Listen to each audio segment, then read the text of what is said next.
Good morning. Hello, everyone, and welcome to the Apigee online meetup. My name is Oliver, and I will be your host today.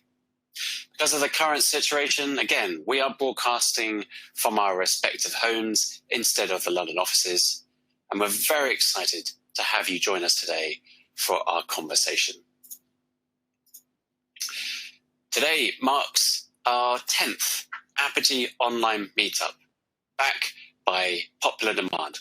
It is our goal to be as interactive and as educational as possible. The region we broadcast to is diverse, so I look forward to your perspectives, your comments and questions throughout today's session. We've got a lot to get through today, so after this introduction, I'm going to give a short introduction to running an API-first platform business.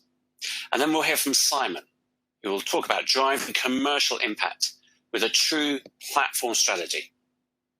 We'll then, at about halfway point, have an opportunity to take questions from you.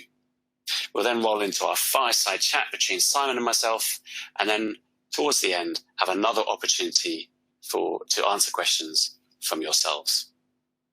So there's lots of opportunity to ask questions throughout this session. Please don't just wait towards these windows or towards the end of the meetup to ask those questions. Please, as we go forward, if something comes to mind, please do ask them in the On24 tool here. Today's speaker, I'm very pleased to say that we're joined today by Simon Torrance. Simon is the creator of the New Growth Playbook, co-founder of the Platform Economy Summit, and co-author of 5-Pack, How to Win in the Digital Economy with Platforms, Ventures, and Entrepreneurs. So without further ado, get yourself comfortable. Let's get started. So to warm things up and get everybody on the same page, let's talk about API-first platform businesses, executing with that platform mindset. For the digital native platform businesses like Google, APIs are in our DNA. It is how we share data within the business and outside the business. There are substantial commercial and transformative effects if you execute well. I'll touch on some key examples of business outcomes our customers have realized as a result of executing well. Now, one of the challenges around APIs is the fact that they've been around for such a long time. People's perspective of them is that they're about technology and integration and access, this left-hand side of this sliding scale.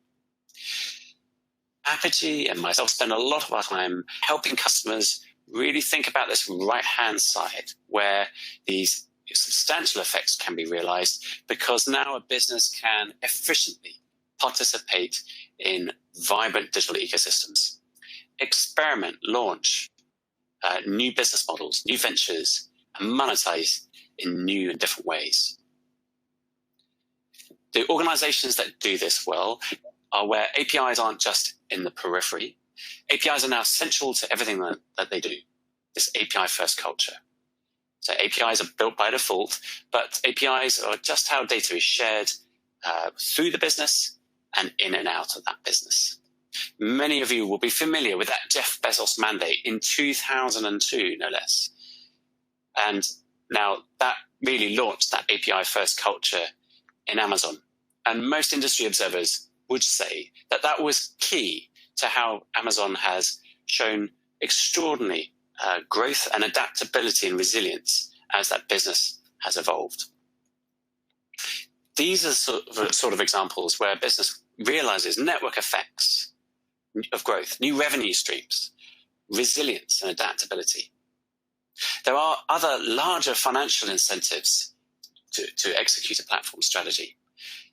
McKinsey believes that by 2025, so not that far away, $60 trillion is going to flow through digital platforms.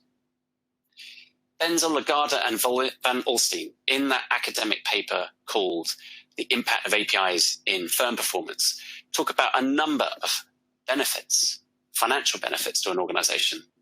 And the call out there is that they believe that you can achieve a 12% increase in market capitalization if you execute well. Now, there are more tangible, more immediate business outcomes, which I'll touch on in a moment.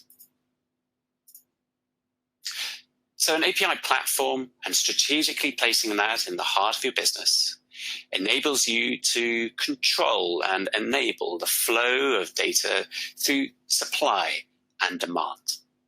Let's go through supply here. So it may well be that you already today have a rich catalog of products and services, perhaps from lots of different parts of the business, if you're a large group company. For many of our customers, it is about aggregating supply from partners and startups. So, for example, leveraging another company's products and services, or indeed content. Many of our customers are trying to interact much more efficiently with other industries, telcos, banks, logistics, classic examples of where a business now needs to be very efficiently interacting with other industries. And of course, things at the bottom there, for particularly like technology companies, smart cities, telcos. There's often a huge fleet of devices and sensors out there, and you need to aggregate that data and flow it into the business. And then demand. So again, partners. It may well be that a channel for your products and services will be strategic partners. It might be the long tail through third-party applications and developers. Social channels, of which there's always a new one popping up every couple of years. Of course, omnichannel and devices of all sorts, and of course, mobile channels. So by strategically placing that API platform in the middle, it enables you to insert that control plane as data flows in and out and through the organization.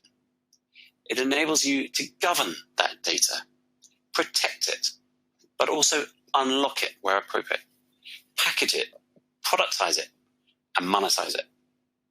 Now, monetization is a key data strategy, and it is often rooted around some sort of partner strategy. This enables you now to create these highly reusable assets, these APIs, and it enables you to decouple old and new worlds or different parts of that demand-supply balance that want to operate at different speeds. Simon's going to talk about this model of supply and demand a little bit more. He's also going to talk about innovation models that you can drive into corporates. APIs really help an organization and unlock that innovation whilst also leveraging those efficiencies of scale, those assets that an enterprise has. Data is fundamental here. So APIs and this API layer gives you this unique opportunity in capturing data consistently, large volumes of data. So it's also important that you're capturing that data, you're not scared of the volumes of data, that you are democratizing that data, and you are giving the different teams within your business that data so they can drive insight into their different product areas. This slide emphasizes now this future state for organizations that they are becoming orchestrators, facilitators between supply and demand, facilitating highly efficient transactions. I talked about some tangible commercial effects that some of our businesses, some of our customers have realized. So partners is a key KPI for many of our customers, often coming from a world where onboarding used to take years, if not several months. So this is a KPI from a telco where they could increase the time, they could reduce the time to onboard from 2 years to 2 weeks. Now that is an important KPI for anybody on a journey of a partner ecosystem. Scale. A technology company we work with runs a platform at 10x the scale of other projects with 1/10 the workforce, because that platform layer gives you a unique opportunity to facilitate these large groups of supply and demand. Optionality. So it's not just about speed here, it's also the cost in which to do something. So this comes from a retailer where they could increase the frequency of digital channel deployments by 30 times. That meant, for example, that they could also quickly and cheaply launch new products, new offerings, digital offerings to their customers to validate as to whether they were going to be impactful products in their own right. New call center applications, new mobile applications. These were complex apps built within weeks. And lastly, products and services. A retailer here increased their product count 10x from 50,000 to 1.5 million SKUs, product variants. And they did that within the first year of launching their marketplace, the marketplace being a type of platform strategy. So these are kind of good examples of KPIs that excite the business community today. I want to call out two customers that are really demonstrating this phenomenally well. In the world of retail, Magalu, Magazine Luiza, based in Brazil. And in the world of financial services, Arity, which spun out of Allstate. They also show two very different examples of driving innovation within your business, of which Simon will go into in more detail. Magalu reinvented themselves, moving from a traditional world of a transformation where you're a physical retailer with omnichannel. They now see themselves as that digital platform with a physical presence. And Allstate, that had a connected car program running for many years, recognized that they should spin out Arity so that it could execute autonomously from the parent. Simon will touch on those two types of innovations. So with Magalu, this is an example of a customer that has realized those market capitalization increases. If you look at their stock price over the last few years, this is a business really focused on that partner ecosystem. They used to sell tens of thousands of SKUs. They now sell 13 million products. They have 15,000 sellers on their platform, complex partners on board within only 2 weeks. Apigee helps you onboard those partners efficiently. And since the last 4 years, they've seen between 60 to 76% year-on-year growth in e-commerce. With Arity, now that connected car program within Allstate had a vast volume of data, but they recognized that there were some industry challenges that they wanted to solve by unlocking this data and monetizing their data. So they wanted to better understand risk and more precisely price insurance. That means they need the best insights, which means they need the most data. So by not just using the data from the parent, but opening up their APIs to all sorts of participants, it means that they can hoover up much more data, thereby driving much more insights through their models, and thereby making a much more compelling service of which they monetize. They sit on over 85 years worth of claims frequency and severity data, 10 years of experience in capturing telematics data, these sensors in things like phones and cars, 35 billion miles of driving data built into these models. They partner with mapping companies and weather companies. Customers include financial services customers, transportation, ride-sharing companies, automakers, and government. So this is a great example. There's a virtuous cycle of data flowing in and out of the business. They've even signed up a competitor to their parent Allstate because they just need more data, which just makes them more valuable. Right, thank you. And now I'd like to hand over to Simon. Thanks very much, Ollie. Very good to be here. So I'm going to talk about really what this picture shows here. And you recognize that symbol. How can we, as incumbent businesses, release the inner digital Superman so we can create new growth and value. And we're sort of trapped within the body of Clark Kent at the moment in terms of the ways that we think and the ways that we act and our existing business model. And what I'm going to try and show you over the next 20 minutes is how we can apply platform thinking and platform strategy to create a significant commercial impact and create a new way to grow in the digital economy. A bit of background, Ollie's already introduced me. I won't go through this in detail. I've written a book on this topic. I work with the World Economic Forum on their Accelerating Digital Transformation program. And that is, again, about how to help leaders and regulators and government think differently about the types of business models that are going to be most appropriate in a digital world.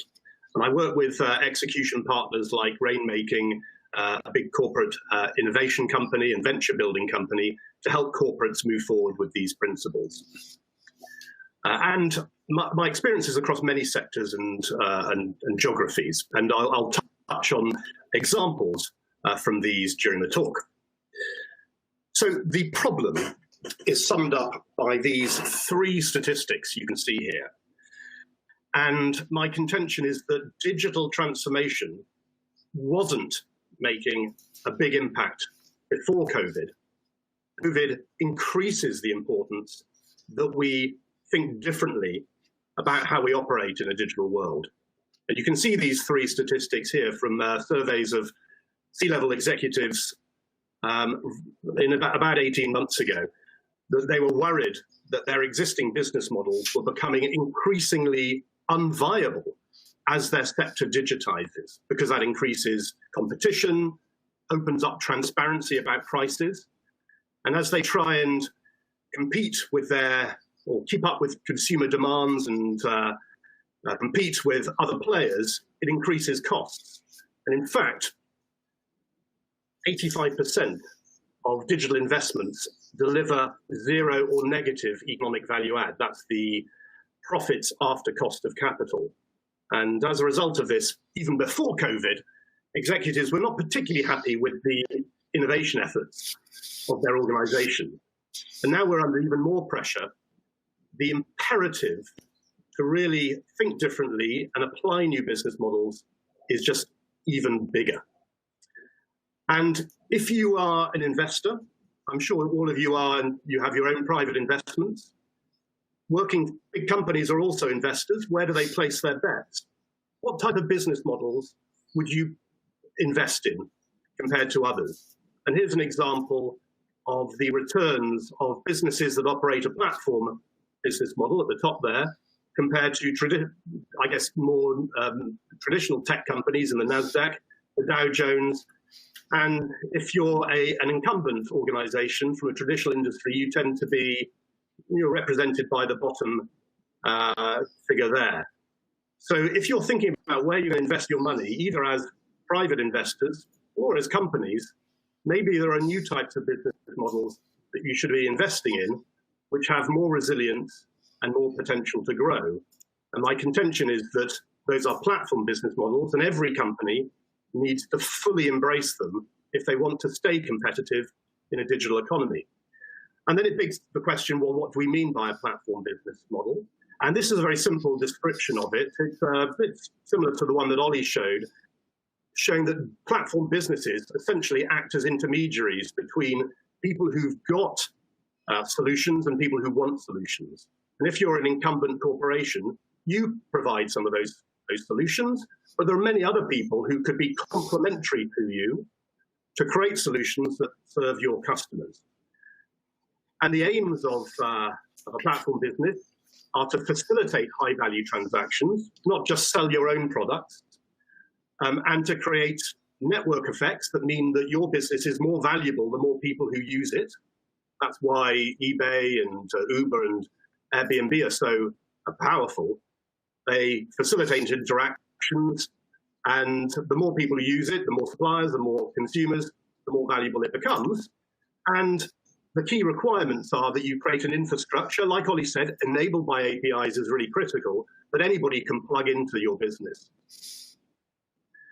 Now, how that translates, if we go forward, oh yes, I'm a slight technical problem. I will let's see. I hope you can see a picture of a tweet by the CEO of Twitter. Let me just see. Yes, hopefully you can see that. Ollie, can people see that?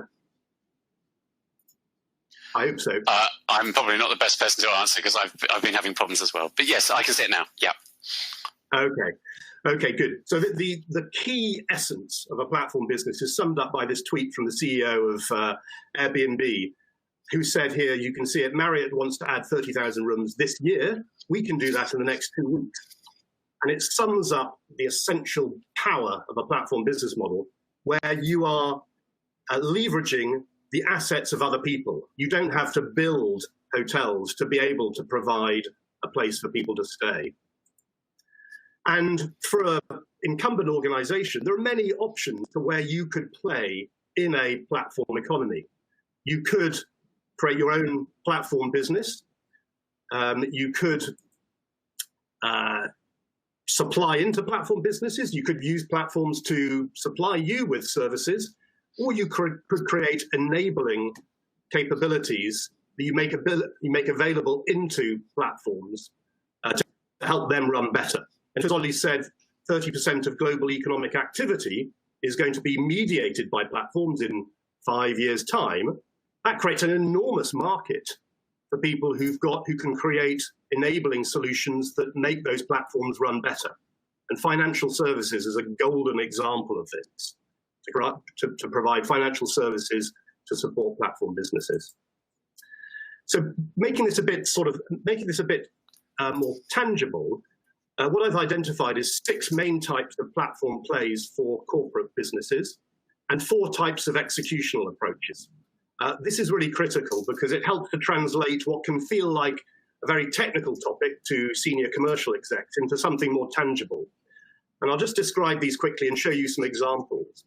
So at the very, very end there, you could reinvent your company entirely and say, we're going to become a platform business like Amazon did and Apple did 20 years ago.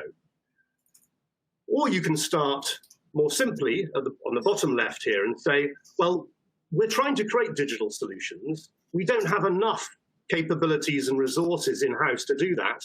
How could we tap into the thousands, if not hundreds of thousands, of experts who are out there in the world, freelance experts, who we could use to help us create new digital solutions? And that would be a very legitimate way of augmenting your own capabilities with third parties. And there's some great example I'm going to show you in a minute of a company who's done that. You can create your own digital solutions, and those would be software-based products and services. And most unicorns start off doing that, and then they evolve into platform businesses over time. Why can't we as incumbent businesses create our own unicorn businesses? There's no reason. We have all the assets there. There are a few things missing, which I'll describe in a second. And of course, you can embed your products and services or your digital solutions into other people's platforms. You can create online marketplaces like we heard with Magalu in South America. You can also orchestrate completely new ecosystems that are emerging at the boundaries between sectors.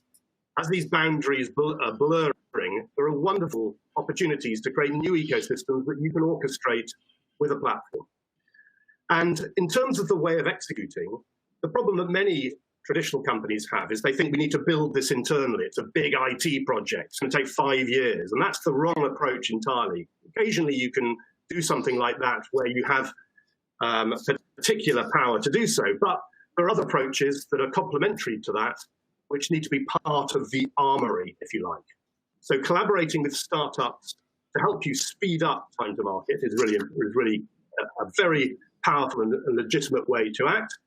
You can buy in and acquire companies to help you speed up your activity.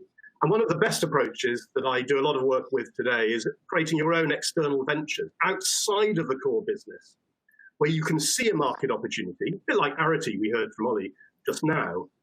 But if we try and create that within the core business, we know it's going to get suffocated. Let's create a separate venture with separate metrics, new skills, hire new talent to drive forward quickly and effectively to grab that market opportunity. And that's a particular capability that is really important now as things are moving so fast. And here are a few examples of companies to bring to life some of those examples I gave you there. So I won't go through them all right now, but let's just pick on a few here. But General Electric, it decided when it was moving to be a digital company, digital industrial company, it said, well, we just don't have the skills in-house to create the products and solutions that our customers want. And they created a huge marketplace to tap into external talent outside the walls of their company so they could develop products and services for their customers. Very powerful, very practical platform strategy, which delivered about $7 billion of value to the organization over 7 years. I'm going to pick on a few examples of companies later on as I progress. I just want to pick on a few. Tinkoff Bank is one of my favorite examples at the moment from the financial services sector. And it has completely revolutionized digital banking. Started off being a traditional bank and has created a whole series of lifestyle ecosystems around it, and has some of the highest metrics for banks in the world today in terms of return on equity and so on and so forth. And in the world of embedding capabilities into platforms, PayPal is obviously a great example there. PayPal enables nearly every global platform, or many global platforms around the world. So let's look at some examples. And one of my favorites of a traditional company that has really embraced platform thinking is Ping An, which was and still is an insurance company in China. But these charts you see here represent how they shifted or reallocated capital to the new types of business models that I've just been talking about. In 2008, they were a simple insurance company operating with that type of business model. By 2018, they had reallocated capital, management attention, and skills to create a network of ecosystems outside of traditional financial services, in real estate, in buying and selling cars, in healthcare, remote healthcare. And those ecosystems, enabled by platforms, have helped it to grow way beyond their traditional competitors.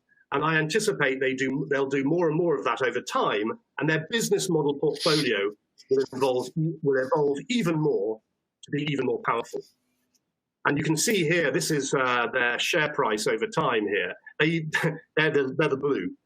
They're now worth more than Europe's biggest bank, HSBC. HSBC used to own a large stake in Ping An. It sold that stake after the last financial crisis.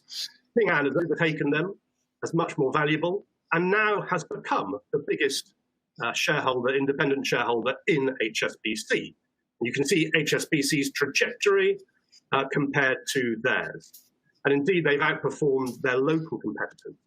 So it's not just, well, that's China. The application of the business model has helped them outcompete Europe's biggest bank and the local competitors as well. And the key thing that has driven it is leadership. The leader said, he looked at how Alibaba and others were operating, and he said, we want to emulate that.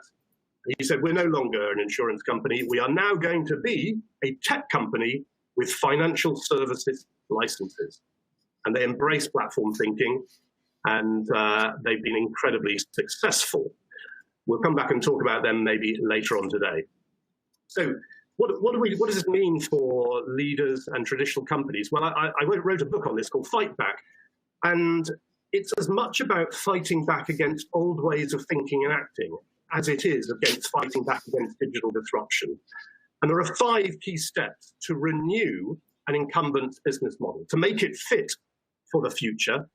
And particularly in these times of crisis, the imperative to apply these principles is really strong. And the first thing is we need to reset the way our leaders think about growth and value. Most leaders of incumbent businesses have become successful operating a certain type of business model. And the digital business models that we've been talking about just now are often alien and different. We need to rethink about the ecosystems that are emerging and where we could play and our roles within that. And this comes back to the way of executing as well. We can't just try and execute everything from within the core business. We need to reallocate capital, as we heard from Ping An, in a different way, and put our money where our mouth is if we really want to be a digital player. And probably the most crucial thing, we cannot do disruptive innovation from within the core business. It rarely works we need to create an ambidextrous, two-handed organization and provide the space for new digital businesses to take off, like we heard from Arati, from Ollie earlier on, where they can access the assets of the core business, but they have different leaders, different metrics, different space in which they can operate, often equity-based ventures. This is how Ping An did it. It created separate equity-based ventures which attracted A-grade entrepreneurs to drive them forward, but connected them back to the core business and allowed the core business to control them. They weren't third-party investments. And then finally, if we do this, we can, like Ping An has done, is widen our scope, be more involved in more parts of our customers' life, and deliver much more value to them. Now, I'm going to end with one tip and a couple of case studies, and then we'll open up for discussion. One of the most challenging things when you're trying to describe these types of new business models is making it tangible for the leaders of the business units in the core business. They have all the power. They run the business, they have the budgets, and they have all the assets that you would love to leverage. And one thing I find very effective is to sit down with the leaders of the existing business units and show how, by creating digital platform businesses, whether they're internal or they're separate ventures, we can increase the revenue, all the core metrics that are important to the core business, by a significant amount. And we can show how we can do that to defend their business, create new revenue, or other metrics that are important to them. And here's an example I worked on with an insurance company to show over 5 years how we could create a material difference to their business by applying the principles I've just described today. And I'll give you a couple of examples here, how it is possible for my belief, any business in any sector to create a significant new growth path if they can remove the blinkers and apply some of the principles and methods I talked about. And FL Smith is a very large mining company that wanted to ask itself, how do we create 20% net new growth over the next 5 years? And by applying the principles I talked about, envisaging new ecosystems and spotting opportunities to apply those different platform plays and the different ways of executing, they identified 3 billion of new growth opportunity over the next 5 years.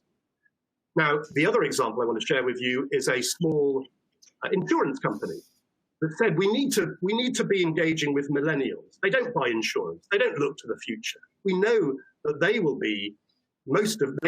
make up the majority of the insurance market in a few years' time. How do we engage with them? We don't have the skills to do that. And they created a separate joint venture with entrepreneurs with separate equity structure to tackle that market. And that's been incredibly successful, and they're on track for significant impact to their core business. And they've done it at record speed, something that would be impossible within the core business. And then finally, probably the best example of the ambidextrous organization being put in place, BP, knowing that fundamentally fossil fuels are under significant threat over the next, no one wants fossil fuels over the next 10, 20 years. They said, we cannot innovate, or we need to change the way we innovate. It's not making an impact. They created a separate unit called Launchpad, in which they said, we're going to create 5 unicorn businesses over the next 5 years. 5 unicorn businesses, but critically, those businesses need to add 5% to the EBITDA of our core business as well. So they created a future business metric, and they said to engage the leaders of the core business, we are going to add value to you over this period as well. This is not innovation theatre, something a long way away from the core. This is about changing the whole business so we can be fit for a different sort of future. They put their deputy CEO in charge, and it's one of the best examples I can see today of really applying the ambidextrous approach and being committed to it. So, thank you very much for your attention this morning, and looking forward to discussing this with you. It's all about how we can release the inner digital Superman from the wonderful assets and capabilities we have which tend to be locked inside our Clark Kent, which exemplifies how most businesses, incumbent businesses, operate and think today. Thank you. Thank you, Simon, and that really fabulous insights shared there.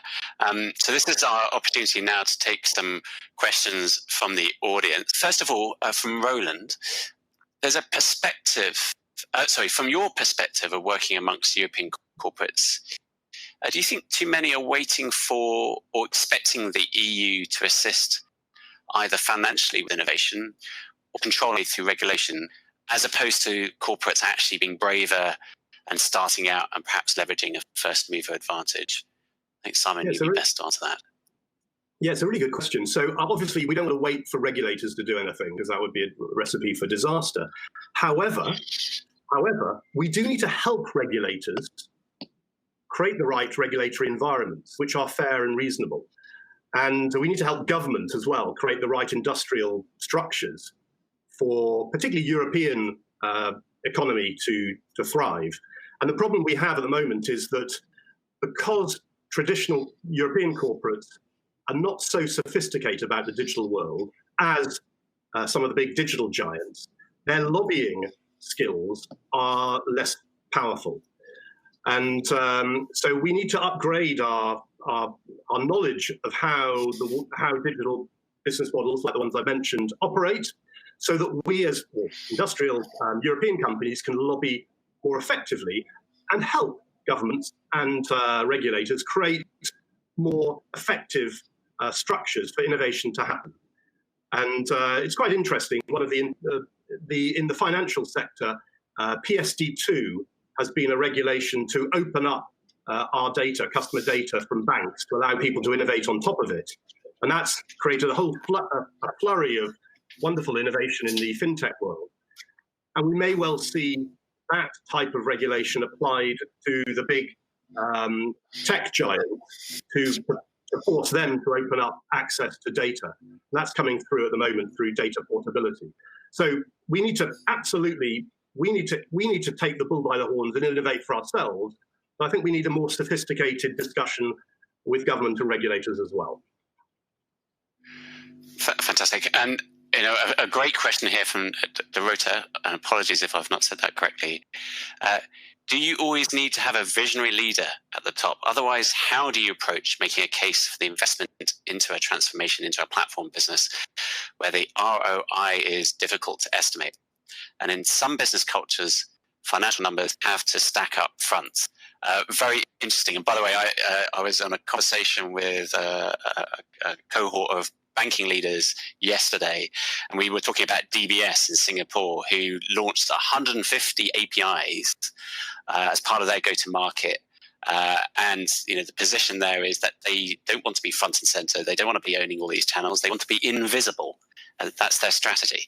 And I can't imagine there was ever a proposed business case with hard numbers behind, something like that. But Simon, any thoughts? Yeah. Well, you're quite right. The question is a very good one. So sometimes a business does have a visionary leader.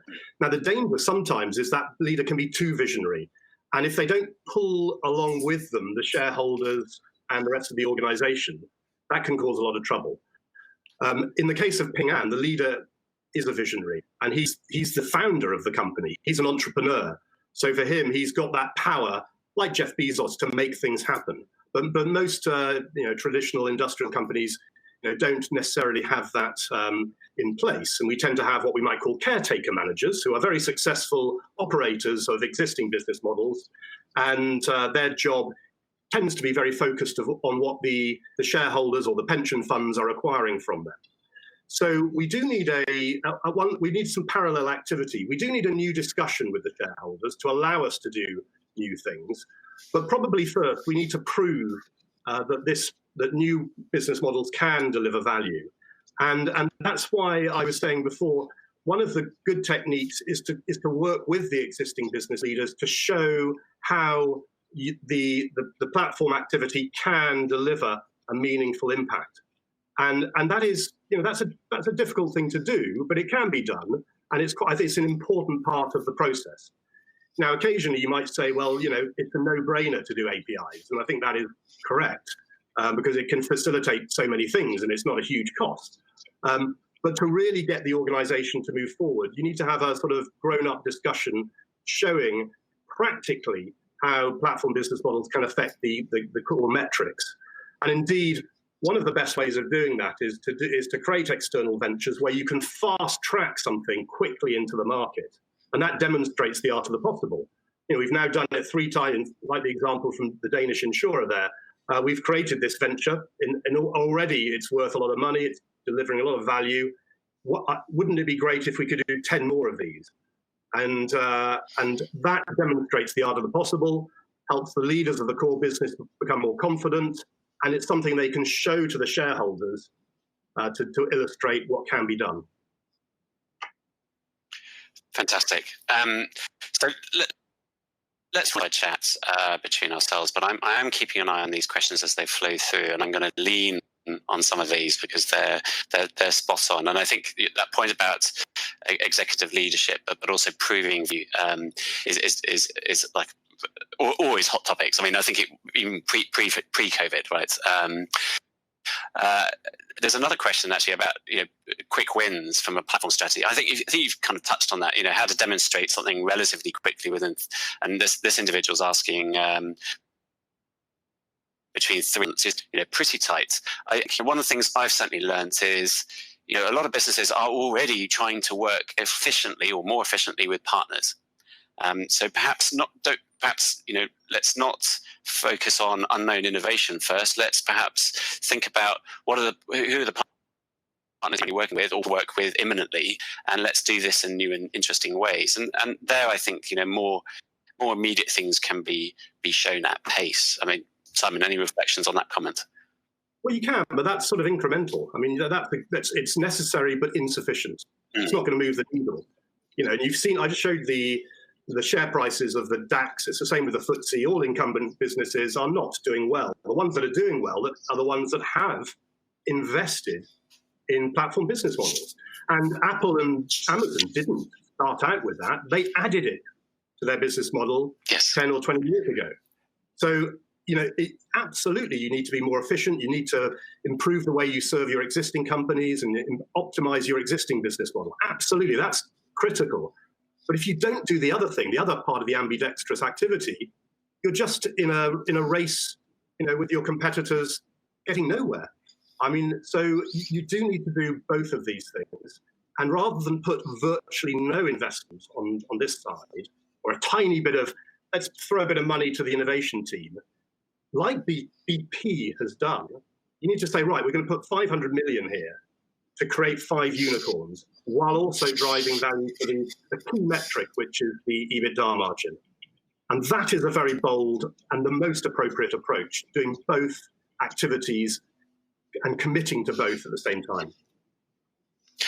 And with Launchpad, so significant ambition there, but are any of those ventures likely to erode any of the existing relines? Because I think one of the challenges I've often seen is that classic innovator's dilemma where there's a new venture being proposed. There's certainly interest and excitement around it, but there's concern that ultimately it's going to disrupt a revenue line that actually might be quite profitable, even when they know that revenue line is potentially at risk, if not at risk.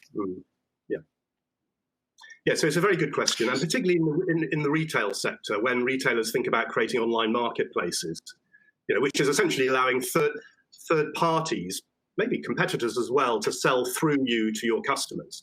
And even Amazon had this debate internally: should we open up to third parties rather than buy in the inventory ourselves and sell it on? And they had the foresight to look ahead and said, well, what do our customers really want? Let's think about our customer, not about us.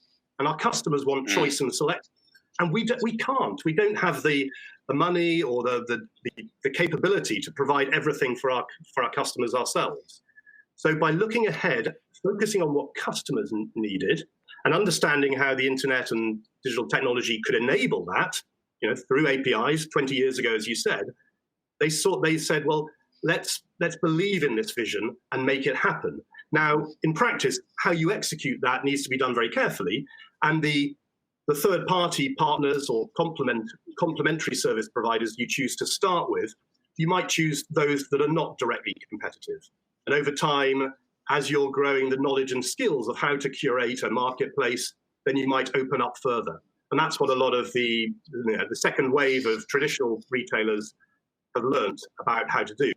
So yes, there is a potential threat of cannibalization, but it can easily be managed if you think it through properly. And indeed, in the case of BP, none of those businesses are threatening the core business. In fact, as I said, they've been explicitly set up to drive 5% EBITDA improvement to the core business. So it's actually the opposite. They're designed specifically to deliver that value there, as well as separate value for themselves. Great, thank you. You talked about the value that incumbents might be sitting on. And the danger, I guess, is that there can be an ego around the brand. And I just talked about that. Just mentioned that example of DBS, where they want to be invisible. I mean, that's quite an extraordinary statement for a bank to make, where often they want to be front and center. The brand is a compelling gravitational pull. Everybody wants to kind of own that relationship with a customer. What do you think are the assets for an incumbent, and what are the liabilities for an incumbent when thinking of a platform strategy? Yeah, it's a very good question.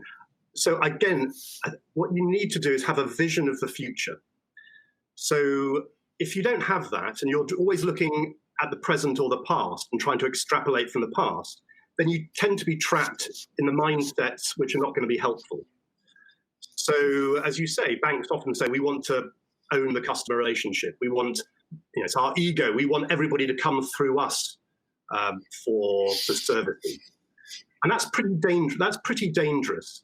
If, as opposed to that, you look into the future, and for example, you see that in 5 or 10 years' time, platforms are going to be mediating 30% of all economic activity at $60 trillion.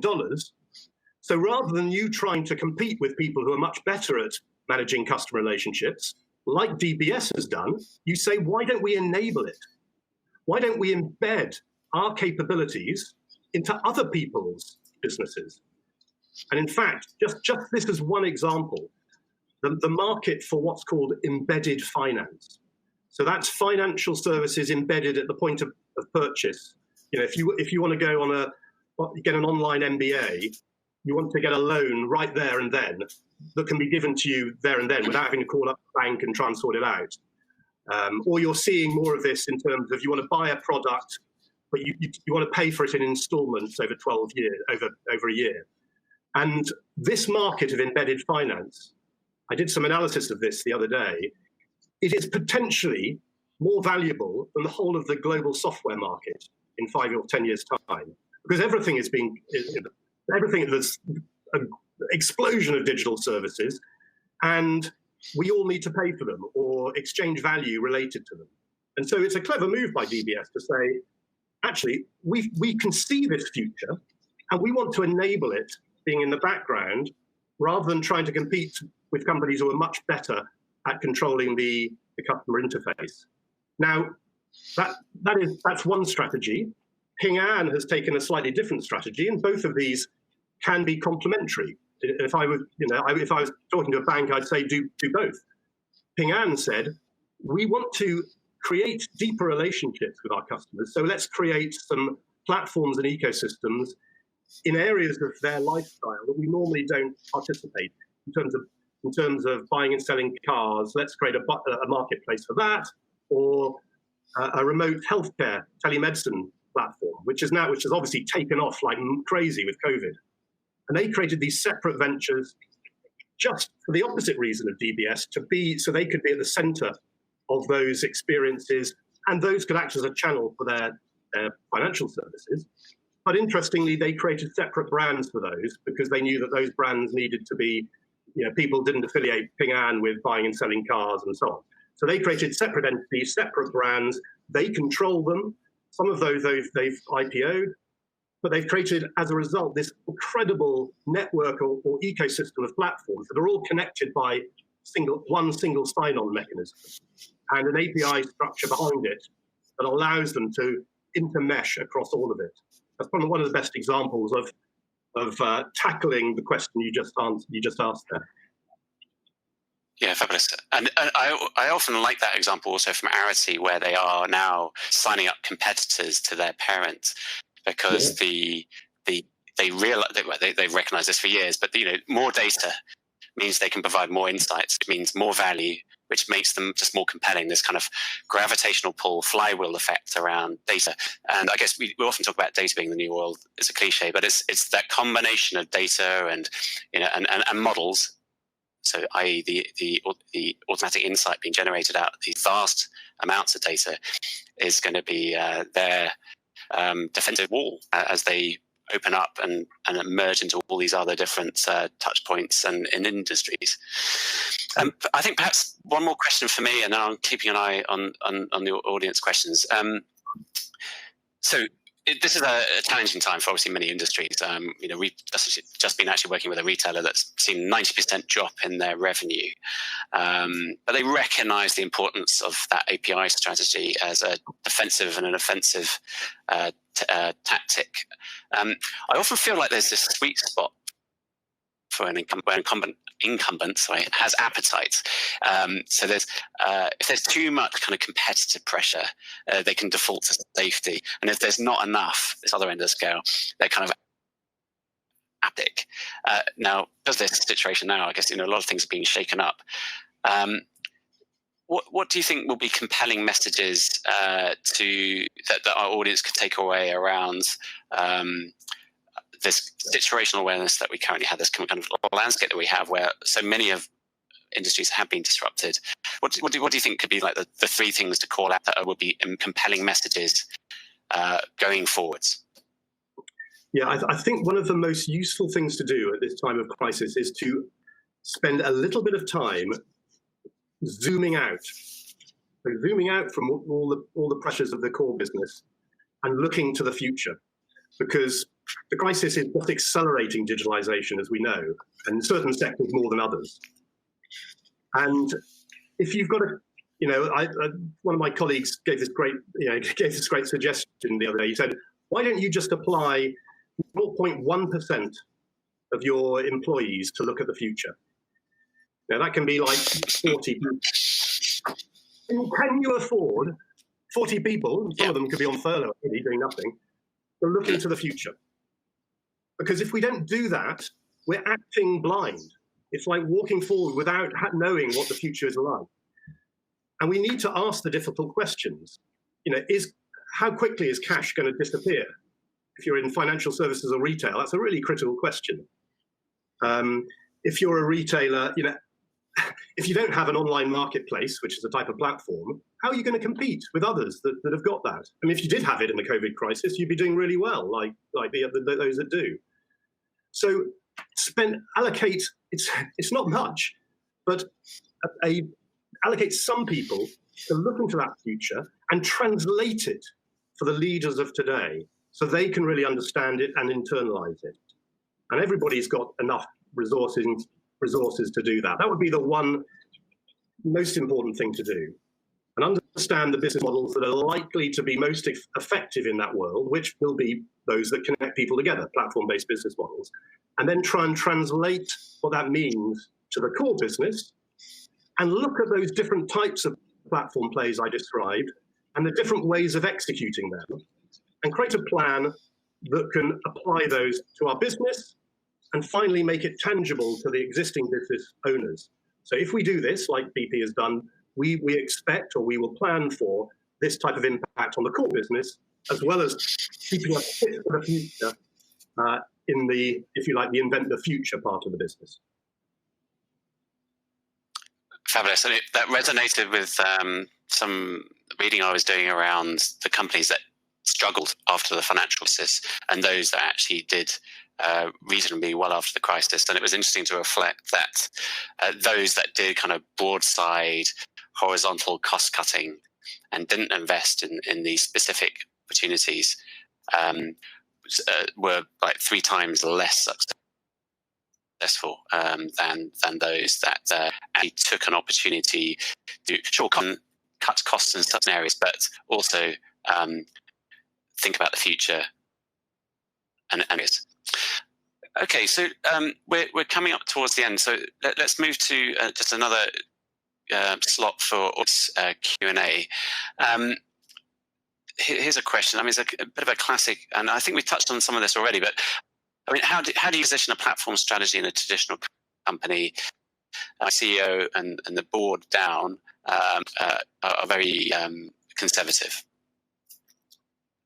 Well, you've got to spend time with them. It's like any type of education. Make it tangible to them and show how it can impact the figures or the numbers that interest them. So again, I go back to that chart with the insurance company saying, your current growth plans show this trajectory, or maybe, in this at the moment, it's a negative. And here, if you did these things here, we believe it can deliver this. And that's the type of interesting discussion you have. If you just do it on theory and ideas and concepts that they've never heard or they're not familiar with, then it tends to go in one ear and out the other. So we need to make it tangible for those types of people and put it in language that is motivating for them. Thank you. Great. I'm just scanning the questions here. Yeah. Okay. I guess if I can be allowed to perhaps another one. What kind of platform types do you think are resonating with the C-suites that you're talking to right now? I mean, you talked about, let's say, markets and external, so marketplaces and like external ventures. What do you think are particularly compelling right now? Yeah, so it's a very good question. It depends on the sector. So if you take retail, if you don't have a marketplace, an online marketplace, you're just not able to compete. When your customers want something and then they can't find it on your site, they default back to Amazon, of course. So if you're in retail, just being in the game means you need a marketplace. But that's just to be in the game. What I think is relevant for all sectors is often people think about platforms as being, let's create the Uber or Airbnb of our sector. That's really difficult, and most of those fail. The better starting point is when you say, let's create a digital solution that solves a really big problem for our customers. And if we design that right, it can be a point solution to start with, but like any software business, it can evolve into more of a platform, open platform over time. But that tends to be the way that the unicorn businesses started out. They solve a particular problem first, and then they expand. And I would recommend for most companies in those sectors is create a portfolio of those. That's what BP is doing at the moment. They're not trying to create the Uber of energy. Way too complicated.